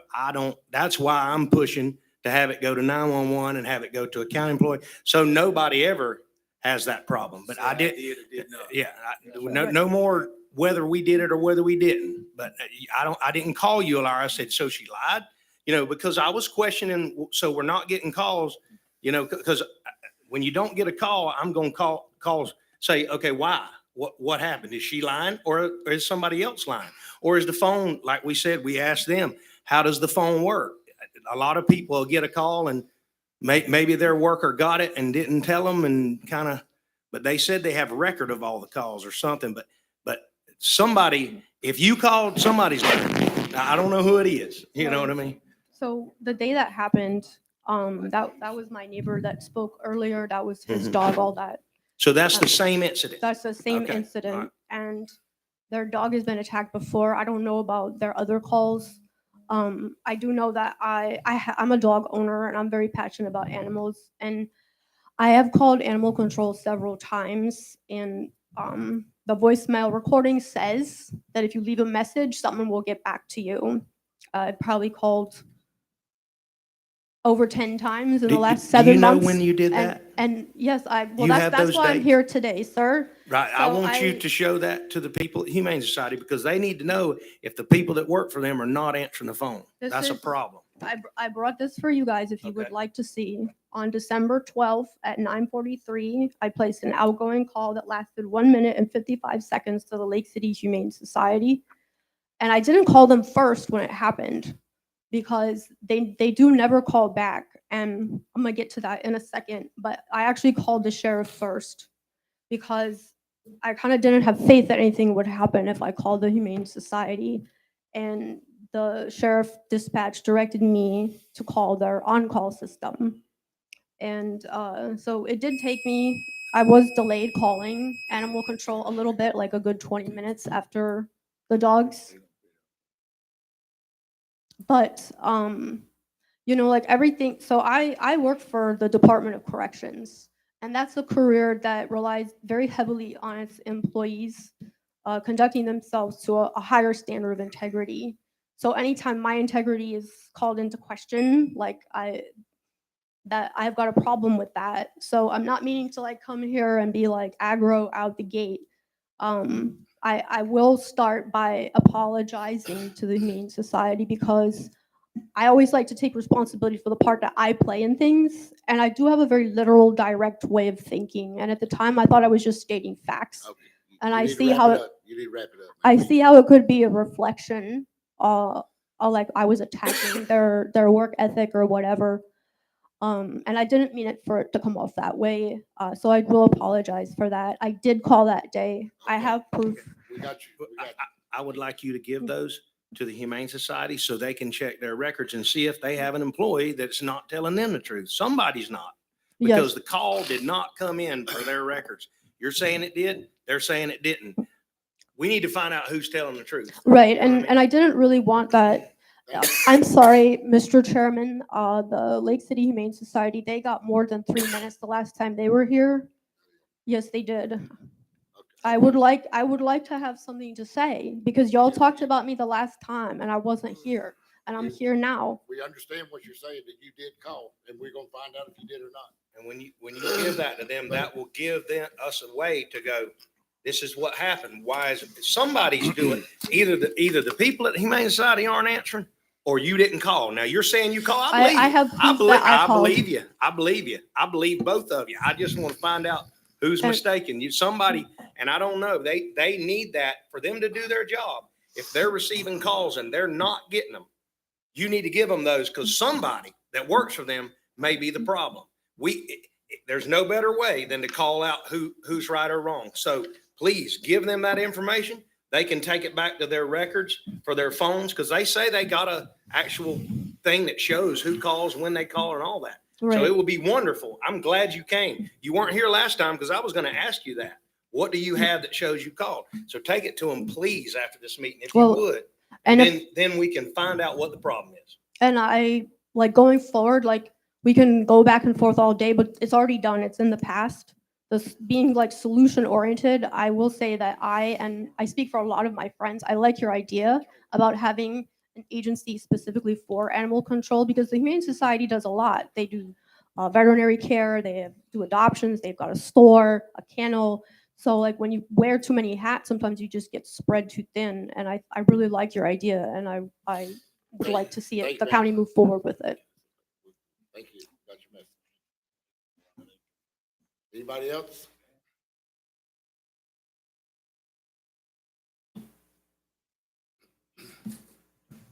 Yes, my name is Lonnie Pippins. I live in District 3 here in Columbia County. A year ago, I was in here talking about the dogs. And when we would call back to the animal control or wherever that place is over there by the old kindergarten center, this is what they'd explain to us. If you want to file a complaint, you need to come in and sign an affidavit.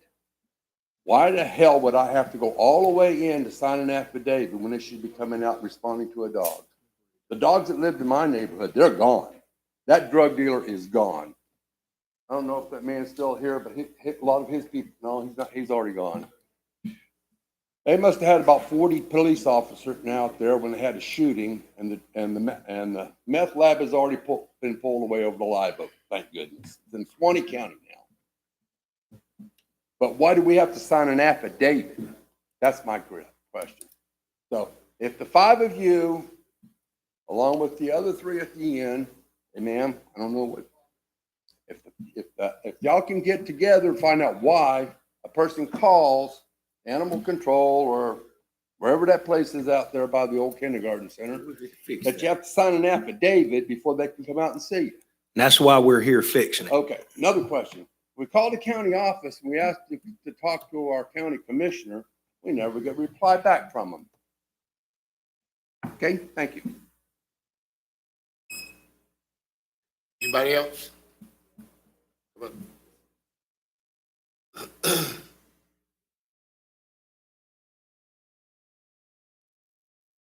Joshua Garner, Jamestown Glen Lake City resident. Just a couple things. I apologize. I walked in a little bit later. Just want to touch up on a couple things that I had missed, but did hear on the YouTube video. Lake City Reporter Building, amazing. It sounds like it'll be a great idea. It's just mind blowing that $2 million is a drop in the bucket compared to 50 grand for a restroom. So with that being said, the next item was the veterans gambling. Wholeheartedly appreciate anyone who's a veteran. I actually lost a ton of weight recently to specifically try to go into military, but I refuse to do something that you have to do now. So unfortunately didn't do that this past couple of years, but wholeheartedly respect everything that veterans do for us. Thank you. Anyone else up here who was, thank you very much for your service. The point to that though is, and I'm not sure, I think that was a public hearing approval. I didn't catch all of it. I do want to say though that veterans suffer greatly when it comes to the addiction of gambling. They're one of the highest segment of people who have a gambling addiction problem. The Veterans Administration, I'm not sure what was funny, but the Veterans Administration has actually doubled down over the last couple of years on gambling treatment for veterans. So they're actually spending quite a bit of money. There's a lot of research behind that. The animal control, lastly, for me, well, not lastly, I do have one other question for you sometime. The animal control situation, to my understanding, and all due respect to the sheriff, I definitely, Mark Hunter's a well guy and, respect him greatly.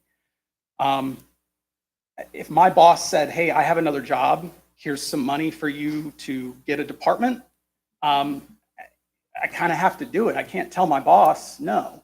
I recommend, or I mean, I want to say to your point and one of the gentlemen's down there, just like you said, 911 should be handling those calls. It's a tricky situation. Most of the places that I've been, including Valdosta, their animal control is a sworn law enforcement officer. So even if it isn't specifically the sheriff who has to take it on, I highly agree with you. And I hope that, like the other gentleman said, it doesn't take you a year to determine that it needs to be a law enforcement officer. They need their own code, dress code, things like that. And that you guys should have more say in that instead of just saying, oh, okay, great. But I do understand the reasons why, and so be it when it comes to that. One very last and super important question that I have not heard anybody answer, though. What is your favorite candy bar, if anybody can tell me? Thank you. I would like to address one thing you said. We're not the sheriff's boss. The sheriff is an elected official. All we do is approve his budget. Gotcha. He's a So constitutional we're not his officer. boss. And in the budget, if I may ask a question to that follow-up, the budget, you did allocate funds specifically knowing that you were going to try to move the animal control department over to them. The sheriff did accept to take animal control. Okay. He has since changed his mind. Okay. Yeah. I live in the city. I will say, just one quick point on it. I apologize. I have a dog that lives 8 feet away from my kid's bedroom. It barks incessantly. I've called many of times. Okay, you've had your 3 minutes, sir. You need to. Yeah, absolutely. You wrap it Just- up. Okay. Just so it's Thank you. aware though. Favorite candy bar? Nobody? Too fat. I just got one statement to make of what the gentleman said. This information that you're gathering, where the gambling aspect, that wherever you're gathering this information, I would challenge you, please, to give it to these men and women. I assure you that, they're not going to do nothing to dampen the lifestyle and the quality of life of their fellow war veterans. So this information, I love it if that's got information there, but you just take your personal time, if you would, and share it with these people. I'll be more than happy These to. people that, You guys are the gentlemen that. all right, all right, thank you. Have a good night.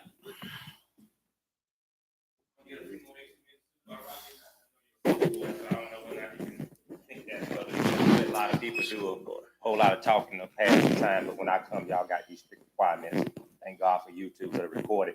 It's funny, Commissioner, when you over there got that smirk on your face, but you didn't interject when everybody else is getting other time and somebody out of your district don't get his fair amount of time. But again, like I told you, we'll see you in 24. And I can promise you one thing, Commissioner Williams, you've disappointed a lot of people in our community.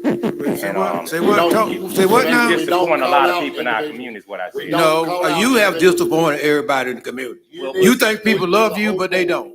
You'll see in 2024 how many We'll people see in love you 2024. and see how far money goes We'll versus see. versus the little people that you We'll think see. you got. All right, We'll see. We'll see. look Yeah, at we'll it. see. Yes, That's sir. all you're gonna do. No, Allow he. that. I'm talking to the I'm commissioner. not gonna allow it if that's what you're He gonna do. talked to me. No, You need to correct You him. addressed him. No, you talk to me. No, You said I was talk to talking me. in general. I'm not gonna start this. If you're Yeah, I gonna ain't gonna talk, start nothing. talk. And you talk about a subject. I talk You about don't what I talk want to to an talk about. individual. I talk about what I want to talk about. And I'll set you down. Well, what do you mean you shut me down? I just Oh, told boy, you what do I'm you gotta allowed. do then, boy. I'm not putting up with it.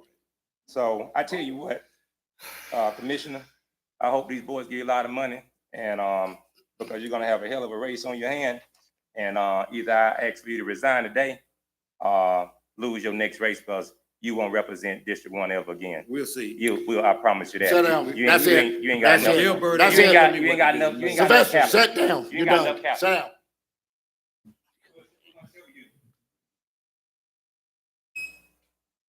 That's it, I said.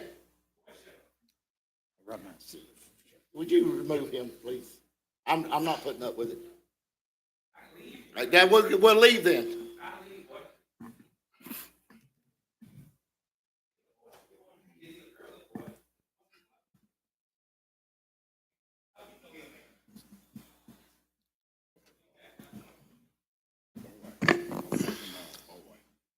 Oh, he does it all the time.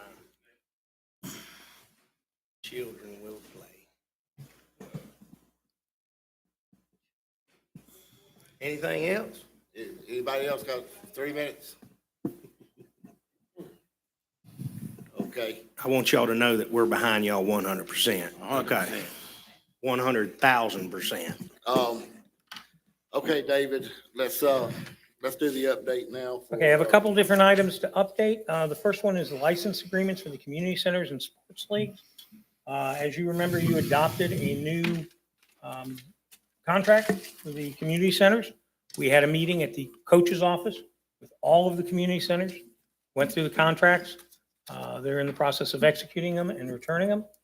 The only comment I've received back is from Westside Community Center, which said they'd like to clarify the term of county employee because they have some people on their board.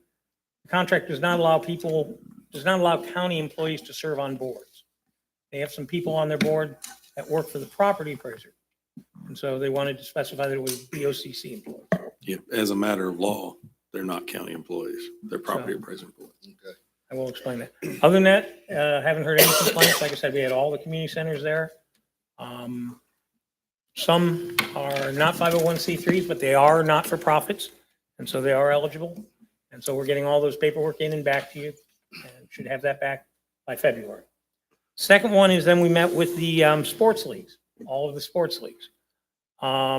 We gave them a draft of what the proposed contract would be. They're in the process of going through it, marking it up, and going to be returning it to Joel. Did you want to add anything on that? Yeah, so the approach that we're trying to take, commissioners, because the sports leagues are very differently oriented, the community centers are all relatively similar, the way they run. The sports leagues are not. So we've asked them through their boards to provide feedback. We're then going to try to accommodate as much of that feedback as possible, feed a draft back, and then at that time, ask you guys to ratify it. So there were too many moving pieces to get through all of it in one night. We spent, a couple of hours with all the different presidents and secretaries and treasurers, but it was very positive. There were a lot of minor issues, like who's supposed to lock the back gate and things like that, things that just haven't been resolved. And so we're going to get a lot of that taken care of. And hopefully in the next few months, you'll have all your sports leagues. The other thing, concessions was a major issue, and then how they work together is something they've never quite worked out. So we're trying to draft those licensing agreements to say, hey, if you've got a license to use Southside, for example, we're going to tell you who all the other licensees are, and we expect you guys to work together to make sure that you're running your concessions properly and getting your proper permits, getting your license, all that kind of stuff. Because you got CYSA doing one thing that's completely different than what the Little League Baseball is doing, for example. There's no reason for that. They need to kind of get on the same page so that everybody's making as much money as they can to support their leagues. But it was very positive, very enlightening. Very much.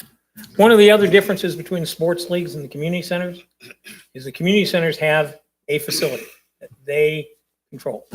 Sports leagues have to share their facilities with travel ball, with the tournaments, with everything else. So there's a lot more coordination that's involved.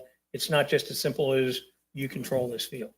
So we're trying to work with them to make sure that we address all those concerns. But I do want to emphasize that how positive it was. I expected there to be friction. I did not see any friction. When is your next get-together meeting with them, David? As soon as they turn the contracts in, which we'll be meeting again in February. Will it be a collective meeting with all of them? Yes. If you would, I'd like to. Okay, let me mark that down. David, while we're talking about it,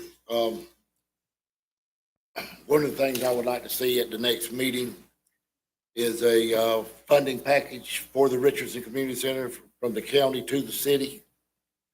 As like we talked about, kind of put us together some 2 or 3 different options so we can look at them and the board can kind of vote on it. Animal control, I think we addressed that a while ago. We'll look at working with the Humane Society on housing the animals if they're interested in that. But I think the county should, if you'll bring us back a proposal on how the county can fund the actual animal control people to go out to the different cases that call in, how it would work with the 911 the people call in for 911. They need service for that. And one other thing I was going to bring before the board is I know we just done redistricting, but I've been talking to Dana Brady Giddens. She is the chairman of the board of for the school board. You know, right now that they don't accept our district lines, so it creates a big problem for Tommy during the election times, and it's very expensive. So I would like for us to get together with the school board and maybe come up with some district lines that they can live with, that we can live with, and let's get together on that and get this issue solved. I talked to Joel about this. You said we had to do it in an odd year. That's the only limitation. So to remind the board and members of the public who may not know, because the census was running so late because of the pandemic, what a process that would normally have taken 8 or 9 months and involved all the agencies and everybody would have had a chance to kumbaya and decide on the right boundaries, we had to cram into like 90 days. And it was frenetic. It was not an easy process. We hired Kirk Spitzer. And I happen to know that because the city did not redistrict either, right? So it makes sense. I know the supervisor would really appreciate it if all 3 governmental agencies, if 2 of the 3 are going to go through redistricting in 2023 anyway, it makes a lot of sense. We're all going to use Mr. Spitzer. He's the one who always does it. He's the one who just did our most recent. He knows all of our census tracts. So it does make a lot of sense if that's something the board's inclined to do, just to revisit it. You know, the school board might decide they want to join our boundaries after they go through the process. We may decide we have to move some things around, but we also can align the district lines within the city to hopefully match up with what the supervisor does inside the city of Lake City. So it could be beneficial for 3 One of the things Dana agencies. talked about to me was the whole board meeting with the whole school board You can do that. and looking at the district lines and getting everybody's opinion and then bringing something to us to look at. Yeah. I think that's the process. Again, when you have lots and lots of time, you have those joint meetings and everybody has a better idea what's going on. But again, just because the census was so late, in order to get it done, you know, I know it's created a big headache for Tommy to try to. it has. Now, And she said it's an expensive process too, because you have to set out so many different ballots and all. now you do have a requirement to seat a redistricting committee. But what I can do is pull all of that out from 2020 and bring it back for y'all to look at them, and you maybe can reappoint the same committee. But you're supposed to do it through a committee. You could still come to the meetings and participate as much as you want to, but that's how the charter says you're supposed to do it. It can be accommodated. It can all be done. Mr. Chair, I would like to see you call a workshop on this animal control deal. With all commissioners got different ideas. We can have a workshop and get everything ironed out. And then I think it'd be better to have a workshop. I'm okay with that, but I think we need to do it as soon as possible. Yes. Is that, do it for the next meeting or Yeah. after the next meeting? Y'all want, the next meeting's a morning meeting now. You do it after that meeting? After the meeting. Do it after the next meeting? After the morning meeting. Yeah. Okay. We got to order, we got a lot of stuff to do. Commissioners, you can cross-notice a workshop topic within the regular meeting. So why don't we do that at the top of the meeting? We'll do the workshop, and then you'll just feed right into your regular meeting. We'll just Okay. list it as a Okay. workshop topic. That'd be Does that fine. make sense? Yep, let's do that. And putting it at the top, people schedule accordingly. Yeah. That's right. If they want to participate in the workshop, they come to the top of the meeting, but that allows you to get all your business done. And I have one other thing I would like to talk about tonight. I've been in contact with Swanee County. The East Dutton River borders the Columbia Swanee County line. There's a lot of interest in making the East Dutton River an idle speed only, not allowing boats, but making it idle speed on the East Dutton because of the tubing and kayaking on that goes up there. Swanee County has expressed interest on their side of the river of doing that, and I've told them that I would have Joe write a resolution up to make that an idle speed, and we could put signs on our side. They could put signs on their side, but it would have to come before the board. Resolution had to be approved by the board. And Swanee County said if Joe could write up a resolution, if they would approve, bring it for their board, bring it for our board. Now, I'm talking about just the East Dutton River part, not in the park boundary. I think that's a slam dunk. You can't run up that river anyhow unless you're crazy. Yeah.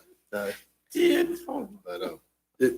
But, Mr. Chair, I'll coordinate with the Suwannee County Attorney and reach out to FWC, because I know they get involved in that issue as well, but just to make sure that there's no hiccups in it. And yeah, I would think an interlocal agreement or a joint resolution of the two bodies should do it.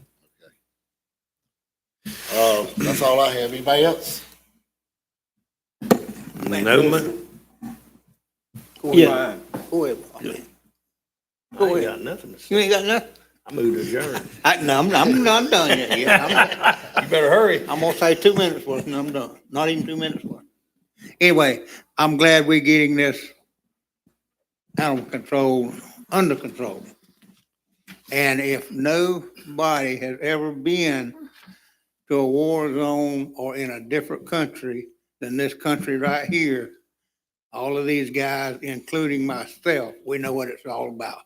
So nobody here knows. I mean, you hear people talking about blah, blah, blah, but that's not the whole ordeal. Whole ordeal is, we've been there, done that. Thank you for your service. David, the city of Lake City, they pay animal control directly for it doesn't filter through us, correct? Correct. They have a separate contract with animal control for the city. Okay. And then also, David, on the vote we had a couple weeks ago, terminating the contract at Richardson, that has been sent to the city. They fully accepted it. I mean, no, they received the letter. Mr. Foreman and I met with Mr. Dial and their assistant, Mr. Johnson, and we hand-delivered the notice to them. Okay. I was just a little bit distraught watching their movie Tuesday night, or confused, I should say. What was that, Rocky, that you said a couple weeks ago? If anybody's confused, it's me. I'm real confused. Because I thought we made it quite clear we're gone. When the board voted, we proceeded post haste to follow what the board directed us to do. Okay. Because if anybody else watched the meeting that I watched, a part of the meeting that I watched, you pretty darn confused. But I just wanted to get it out in public. I don't know if the Lake City Reporter's listening. There you are. We gone, okay? All this buddy research we're doing and all that, it's on them, but we done. We out. I think I heard the comment you're referring to, that we've got 90 days to decide if we want to give it back to the county. Right. I heard that comment made also by one of the council members. Well, let me clarify. So we gave notice, as we're obligated to do, on what's called a tenancy at will. So our our memorandum of understanding, which again, if you consider that the baseline, if you said, well, if that were enforceable, we contend it's not. But if you go to the baseline and say, worst case scenario, that's enforceable, we invoked termination pursuant to that to protect the county. So we said, look, we're out effective 90 days from the date of this notice, but we intend to be out March 31st. Even though I think we had till like April 9th or something, under a 90-day. Right, but we were just letting them know, but we're going to be out by the 31st because it's easier to just have an end of the month. Right? Correct. That's a good break for the utilities and all that stuff. When we met with staff for the city, we met, really trying to be good neighbors, saying, hey, whatever we need to do to transition the utilities, whatever y'all need from us, so you'll have a better understanding what it takes to run the place. And they received all that information. Okay. So We are working with the city almost every day on giving them data that they can figure out how much it costs to actually run the center. And a lot of the items that have to be addressed, like what happens with the 501c3, what happens with North Star Community Center. Now, obviously, if we no longer have occupancy of the building, then 501c3, their agreement is with us, so they would no longer have occupancy of the building. North Star's agreement is with the community center. Community center doesn't have occupancy of the building. North Star doesn't have occupancy of the building. So it's a lot of different people affected. Similarly, the $500,000 grant, one-time grant, historic cultural grant for African American history to renovate the building. That was written for the community center and for the county to Isn't it administer. staff issues? Are we? They are. I think what Mr. Kraus is trying to explain is that 90-day window that's been misunderstood. It's not a window for discussion. It's just affording a window for transition. Given time, yeah. But it's not uncommon for people to take things differently. But no, what was communicated in the letter and what was explained in the in-person meetings was we're out on the 31st of March. Okay, I just want to make Yes, that good and clear, because Lake City Reporter, the topic I read was clear as ice. And apparently they don't watch the same one I read, but, I appreciate that. And then, I concur with, Mr. Ford, bring us back some type of proposal, because the years I sat out here and admired the board's, actions, and the years I've been here, I cannot remember a time that the city of Lake City ever called me or knocked on that door, or come up here and voluntarily threw a check down and said, hey, guys, you're doing a great job. Here's some money. Let me help you out. And so for them to sit up there and say that we're turning our backs on somebody, that's, I don't want to say what that's not true. So, but Jamie, I appreciate what you guys do, and you made it pretty clear. That's all right. Thank you. All right, that's all I have. Anybody else have anything? Vote to adjourn. Motion to adjourn. Motion adjourned. People So tired of moved. listening to us.